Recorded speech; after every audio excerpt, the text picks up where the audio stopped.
Hello friends, I'm Thomas.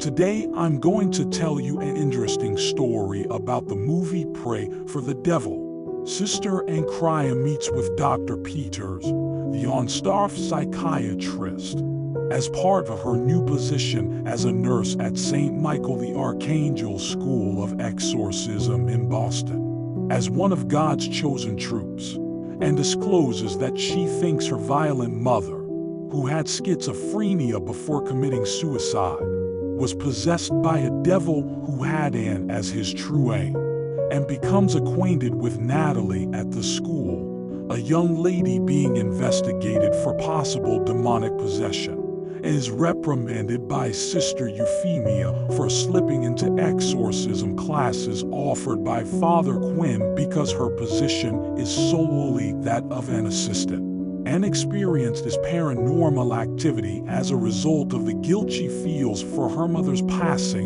while caring for Clark, a patient who is possessed.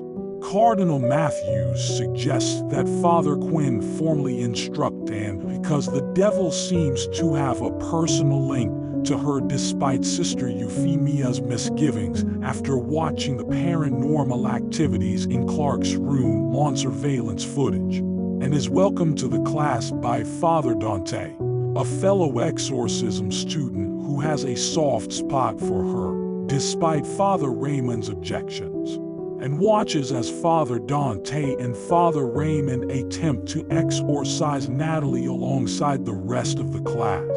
The two priests are overcome by terrifying otherworldly activity, as does Father Quinn, and steps in right away to help Natalie escape her demonic enchantment. Following the incident, Dante tells Anne about a pregnant woman's artwork he saw in Natalie's room. Dante recognizes the image as his sister Amelia, who has also been possessed ever since being raped and losing her child, and who is depicted in the artwork, and frequently dreams about her mother. It is also told the nightmare Natalie had about her, and starts her own independent research on demonic possession cases following Father Quinn's advice, and objects to Natalie's transfer because she fears it would put her life in danger. But Quinn reprimands her for repeatedly defying the school's rules, and is asked to help Dante perform an illicit exorcism on his sister Amelia. According to Dante, the demon teases Anne through Amelia until it seems like her compassion drives the evil spirit away, and tells Dante after the exorcism that she became pregnant at age 15, didn't know the father, and gave her daughter up for adoption. The following day, Cardinal Matthews calls Anne into his office. Amelia abruptly committed suicide. Amelia's mother reported the unlawful exorcism and finds out. Dante tries to shift the blame, but Anne leaves the school voluntarily to go back to her convent at St. Anne's, appeasing the cardinal, Father Quinn, and Sister Euphemia. Dr. Peters pays Anne a quick visit at the convent and finds out Natalie was cleared and released, and is then informed by Dante that Natalie had a violent relapse and was taken back to the school, where she had murdered two priests and an orderly, and rejects to help with another exorcism because she is an outsider. But Dante gives her a rosary that Natalie gave him instead, the rosary that Anne recognized belonged to her daughter before the orphanage adopted her.